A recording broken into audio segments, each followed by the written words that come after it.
Shalom, puji Tuhan Bapak Ibu Saudaraku yang saya kasihi dalam Tuhan Yesus Kristus.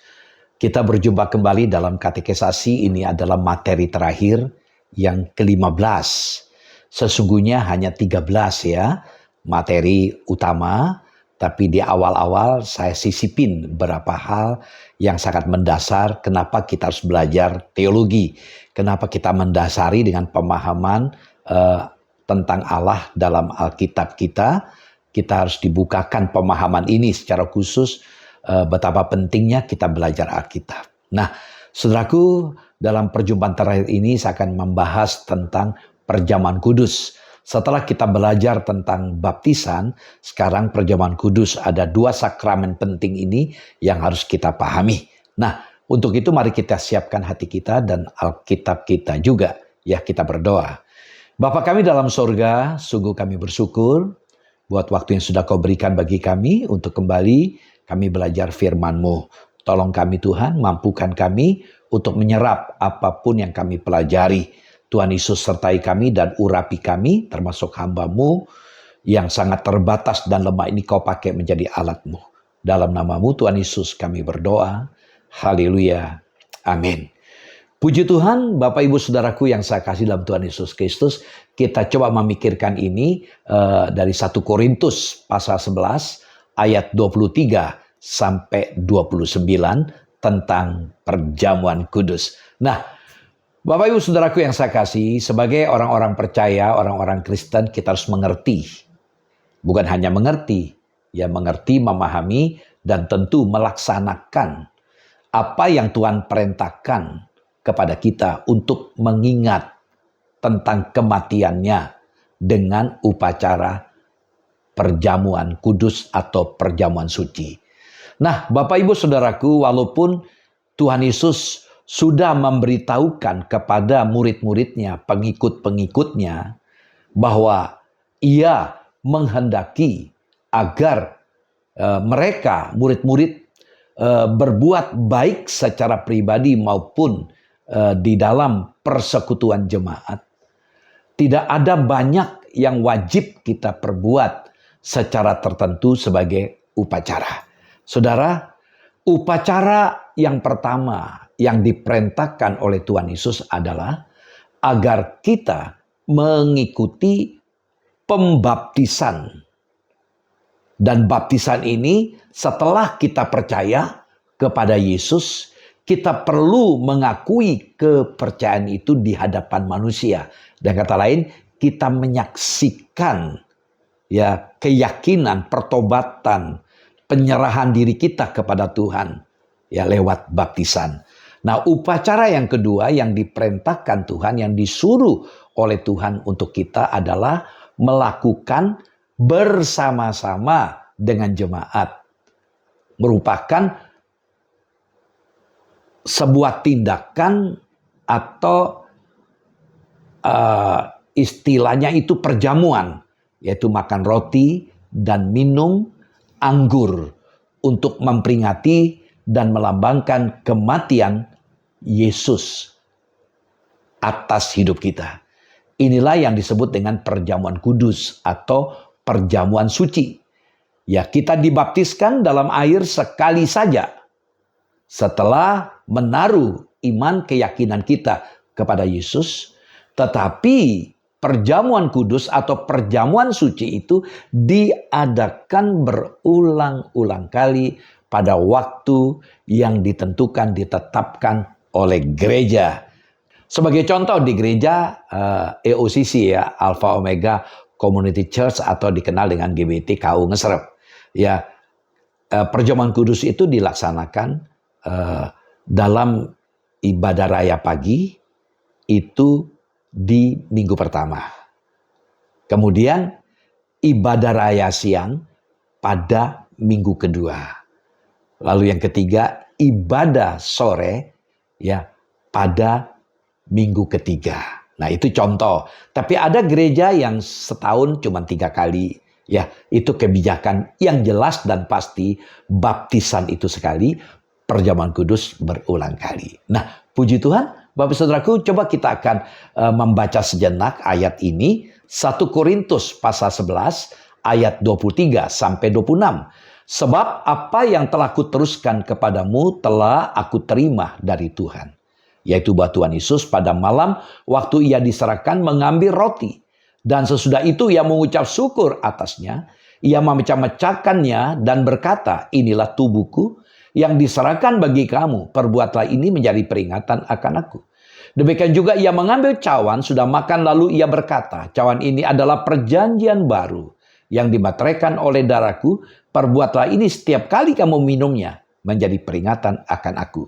Sebab setiap kali kamu makan roti ini dan minum cawan ini, kamu memberitakan kematian Tuhan sampai ia datang. Amin. Puji Tuhan, ayat-ayat kita baca tadi seringkali kita dengar di saat melaksanakan perjamuan kudus. Nah, apa yang dapat kita lihat Bapak Ibu Saudaraku dari 1 Korintus pasal 11 ini? Yang pertama, perjamuan suci yang pertama yang coba kita pikirkan, renungkan, yang menjadi latar belakang bagi kita, kenapa kita harus melakukan perjamuan kudus berulang-ulang. Nah, jadi perjamuan suci yang pertama itu bisa kita lihat dari kisah atau riwayat ya, yang dapat kita lihat sebagai contoh di Injil ya, yaitu Injil Lukas pasal 22 ayat 19 sampai 20. Injil Lukas pasal 22 ayat 19 sampai 20, demikian firman Tuhan. Lukas 22 ayat 19 sampai 20. Lalu ia mengambil roti, mengucap syukur, memecah-mecahkannya dan memberikannya kepada mereka, katanya, inilah tubuhku yang diserahkan bagi kamu. Perbuatlah ini menjadi peringatan akan aku. Demikian juga dibuatnya dengan cawan sudah makan. Ia berkata, cawan ini adalah perjanjian baru oleh darahku yang ditumpahkan bagi kamu. Amin. Nah, so itulah kisah yang Tuhan Yesus lakukan. Berapa Injil juga menyampaikan hal itu. Nah, Bapak Ibu Saudaraku yang saya kasih, jadi kita melihat perjamuan itu merupakan wujud persekutuan yang intim, yang akrab, yang dekat. Ya, dalam suasana perjamuan Paskah, Tuhan Yesus mengungkapkan makna Paskah secara baru. Kita tahu tradisi Israel juga ada Paskah, tapi Tuhan Yesus ingin menjelaskan makna Paskah yang sesungguhnya. Dalam perjanjian lama itu maknanya beda. Merayakan Paskah itu berarti mengingatkan kembali bagaimana pengalaman mereka ketika mereka keluar dari Mesir. Tapi di sini makna Paskah itu menjadi baru, ya, yang disampaikan oleh Tuhan Yesus karena ini berkaitan dengan kematiannya di kayu salib. Roti itu perjamuan Paskah diberi arti baru. Roti Paskah menerima makna baru sebagai lambang tubuh Kristus yang diserahkan bagi murid-murid. Demikian juga dengan cawan Paskah. Ya, cawan Paskah diberi makna baru sebagai tanda perjanjian baru oleh karena tercurahnya darah Kristus di kayu salib. Itu sedikit maknanya. Nah, Bapak Ibu Saudaraku, pada momen ini Yesus memberitahu mereka bahwa saat-saat penderitaannya sebagai anak manusia akan segera tiba. Jadi di penghujung akhir pelayanannya, Yesus tahu sebentar akan dia ditangkap, disiksa, didera, dianiaya sampai dibunuh ya dengan cara disalib. Namun pada hari ketiga dia bangkit. Jadi kita melihat di sini Yesus tidak menjadikan momen atau kesempatan makan Paskah terakhir itu sebagai cara perpisahan belaka. Jadi bukan sekedar ya kesempatan untuk perpisahan karena sebentar Yesus akan meninggalkan murid-muridnya. Ya, di situ Yesus mengajarkan, ia menyelipkan sebuah pengajaran yang sangat penting. Ya, bukan hanya kepada murid-muridnya pada saat itu, tetapi bagi setiap orang yang percaya di sepanjang zaman. Yesus berpesan agar perjamuan Paskah terus dilakukan untuk memperingati penderitaannya. Roti itu melambangkan tubuh Kristus dan anggur adalah darahnya yang tertumpah bagi isi dunia ini. Puji Tuhan. Nah, saudaraku, anak manusia itu harus menderita agar apa? Agar menggenapi rancangan karya keselamatan Bapa. Jadi perjamuan kudus adalah momen bagi orang-orang percaya untuk mengingat kembali karya keselamatan itu. Nah, selain itu perjamuan kudus juga menjadi momen bagi kita untuk apa? Untuk mengingat janji kedatangannya kembali. Saat itu kita akan seperjamuan makan dengannya saat kita berjumpa dengan Tuhan. Saudaraku, perjamuan kudus memang momen penting bagi setiap orang-orang yang percaya kepada Dia. Saudaraku, sebab dalam ritual singkat itu tersirat inti ajaran kekesenan, yaitu karya keselamatan dan janji kedatangannya kembali. Nah, dengan mengingat semua itu seharusnya kita tetap hidup dalam kebenaran Allah. Nah, oleh karena itu, saudaraku, mari kita menjalani kehidupan yang beriman kepada Tuhan Yesus Kristus dengan terus mengingat pengorbanannya dan karya keselamatannya di setiap aspek kehidupan kita dan tetap setia kepadanya selama menantikan kedatangannya kembali. Nah, yang kedua, apa arti kepentingan perjamuan suci bagi kita? Saudaraku, upacara ini diserahkan kepada jemaat-jemaat oleh rasul-rasul setelah Tuhan Yesus naik ke sorga. Jelas firman Tuhan mengatakan bahwa Tuhan Yesus bermaksud agar para pengikutnya melaksanakan kewajiban ini seterusnya. Dalam 1 Korintus 11 ayat 23 yang sudah kita baca tadi, ditegaskan bahwa ajaran-ajaran ini telah diterima dari Tuhan Yesus Kristus. Yang pertama, ya perjamuan kudus itu adalah perintah. Ya perintah untuk kita mengingatnya. Nah, meskipun kita orang Kristen tidak lupa akan apa yang sudah diperbuat oleh Tuhan Yesus untuk menyelamatkan saudara dan saya. Namun, kita perlu ya peringatan ini untuk menyegarkan ingatan kita bisa fresh. Dan keyakinan kita juga disegarkan supaya kita lebih yakin lagi kepada Dia, lebih mempercayakan hidup kita kepada Dia. Dia yang sudah pernah mati untuk kita dan Dia sudah bangkit ya untuk kita, berarti kuasanya tetap menyertai kita di sepanjang zaman. Jadi penjelasan dalam firman Tuhan memakai kata perintah, perbuatlah. Ya, kalau kita membaca tadi 1 Korintus pasal 11 ayat 23 sampai 25, perbuatlah. Waktunya akan berapa kali diadakan tidak ditentukan. Menurut 1 Korintus 11 ayat 26, perjamuan suci diadakan berulang kali. Nah, camkanlah bahwa perjamuan suci hanyalah peringatan. Ya, peringatan yang melambangkan kematian Yesus. Tidak ada anugerah atau kasih karunia yang diterima melalui makan dan minum ini. Perjamuan suci diadakan hanyalah untuk mentaati perintah Yesus Kristus. Untuk kita lakukan. Yang kedua, untuk menjadi peringatan akan kematian Yesus. Pada saat kita makan roti dan minum anggur, saudaraku, kita membayangkan, kita merenungkan kembali dan mengingat bagaimana tubuh Kristus yang tergantung di kayu salib, paku-paku yang menembus tangannya dan kakinya, dan darahnya yang ditumpahkan bagi kita. Jadi dengan perjamuan kudus kita ingat kembali bagaimana penderitaan yang dialami oleh Tuhan Yesus bagi kita. Yang ketiga, untuk menjadi peringatan akan pengalaman keselamatan kita secara pribadi.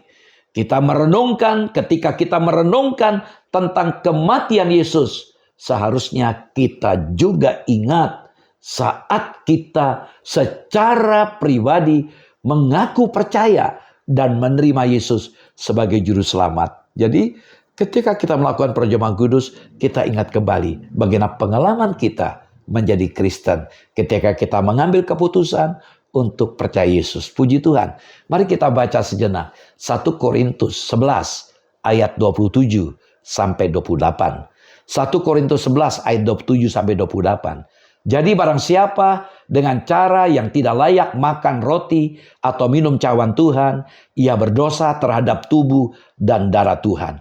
Karena itu hendaklah tiap-tiap orang menguji dirinya sendiri, dan baru sesudah itu ia makan roti dan minum dari cawan itu. Saudaraku, kita diperintahkan disuruh menguji diri kita sendiri. Memang tidak ada seorang pun yang layak ditebus oleh Yesus.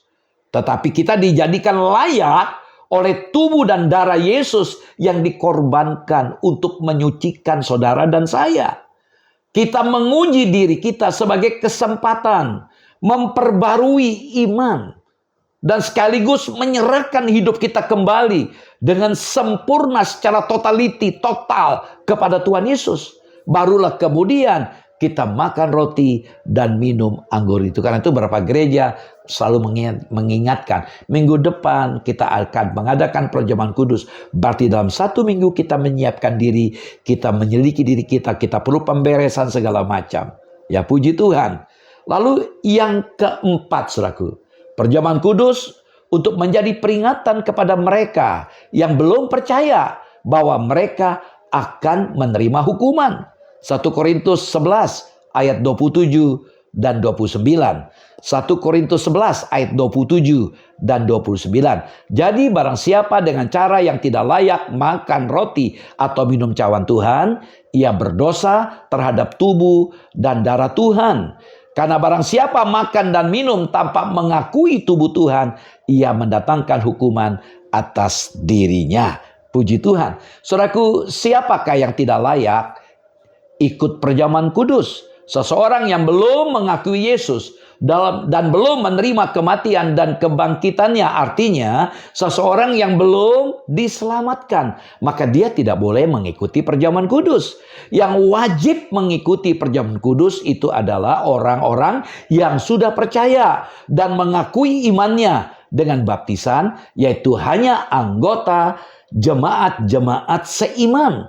Upacara ini adalah untuk mengingatkan orang yang hadir tetapi yang belum percaya bahwa mereka masih menanggung dosa mereka sendiri. Nah, saudaraku, puji Tuhan. Yang kelima, untuk menjadi peringatan akan persekutuan peraturan antara orang Kristen.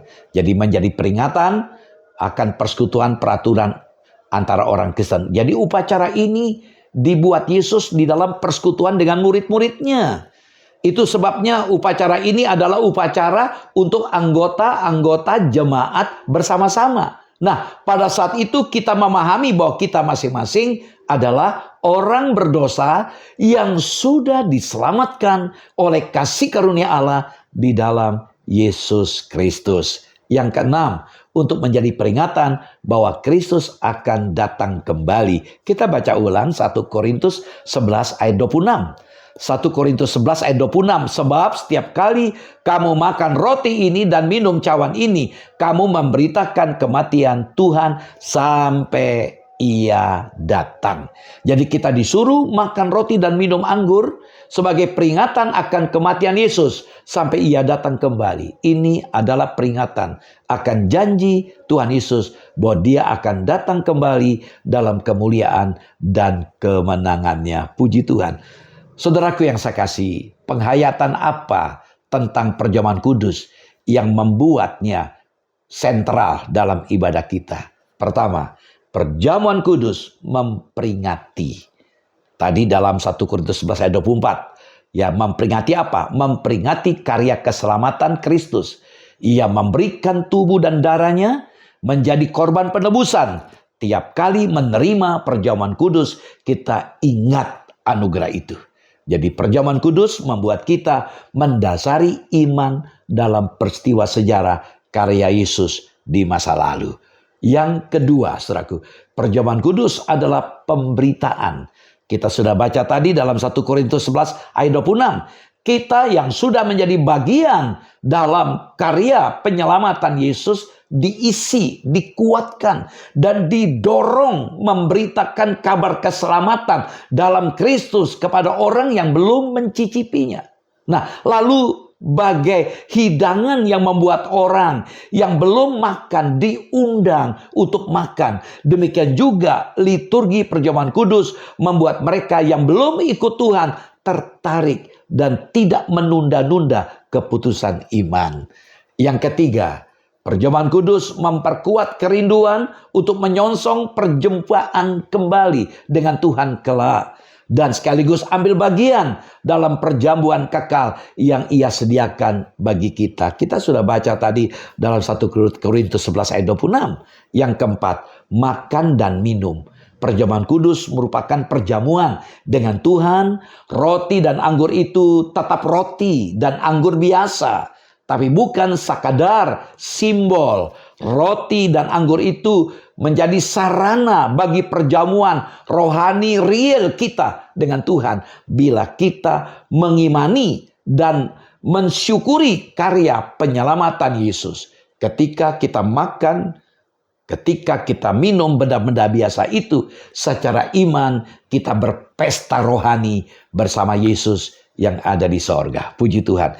Yang kelima, perjamuan kudus bukan sekadar upacara untuk mengingat kematian dan kebangkitan Yesus, tetapi lebih merupakan tanggapan respon umat terhadap tindakan kasih Allah yang sudah menyadarkan kepada kita bahwa keselamatan sudah digenapi dengan kematian dan kebangkitannya. Yang keenam, melalui perjamuan kudus, saudaraku, Tuhan Yesus meletakkan satu dasar bagi komunitas baru tentang orang-orang percaya yang saling mengasihi, yang selalu menceritakan peristiwa kematian dan kebangkitannya sampai Ia datang kembali. 1 Korintus 11 ayat 33 dan ayat 26.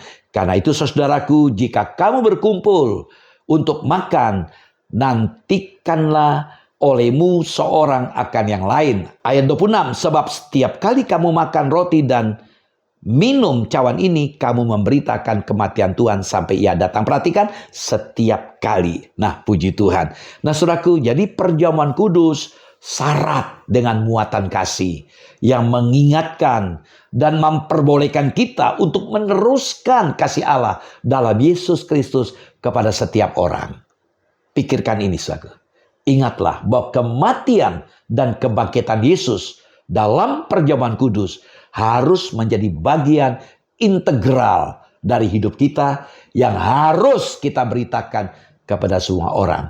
Puji Tuhan, beberapa pertanyaan ini dapat kita pikirkan, kita renungkan. Pertama, apakah yang harus kita perbuat sebagai orang percaya? Yang kedua, apakah kita perlu mengadakan perjamuan kudus? Yang ketiga, siapakah yang boleh ikut ambil bagian di dalamnya? Yang keempat, mengapa perjamuan kudus itu penting bagi kita? Yang kelima, apakah kepentingan perjamuan kudus bagi orang yang belum percaya? Kiranya apa yang kita pelajari boleh memberikan pencerahan dalam setiap kita, mendorong kita untuk betul-betul memahami kenapa kita harus melakukan perjamuan kudus. Tuhan Yesus memberkati, mari kita berdoa.